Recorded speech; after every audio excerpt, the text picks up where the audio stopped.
İzmir'in dağlarında çiçekler açar. Altın güneş orada sırmalar saçar. Bozulmuş düşmanlar yer gibi kaçar. Yaşa Mustafa Kemal Paşa yaşa. Aldın yazılacak mücevher taşa. Yaşa Mustafa Kemal Paşa yaşa.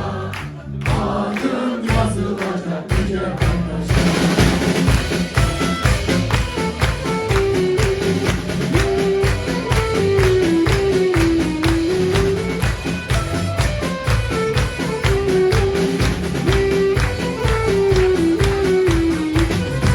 İzmir'in dağlarında oturdum kaldım.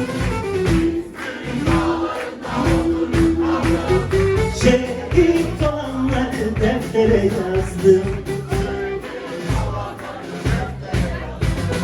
Öksüz yavruları bağrıma bastım. Yaşa Mustafa Kemal Paşa yaşa. Adın yazılacak mücevher taşa. Yaşa Mustafa Kemal Paşa yaşa. Adın yazılacak mücevher taşa.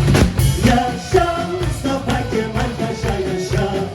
Adın yazılacak mücevher taşa.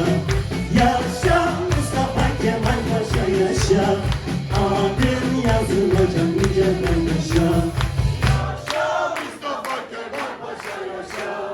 Adın yazılacak mücevher taşa. Yaşa Mustafa Kemal Paşa yaşa. Adın yazılacak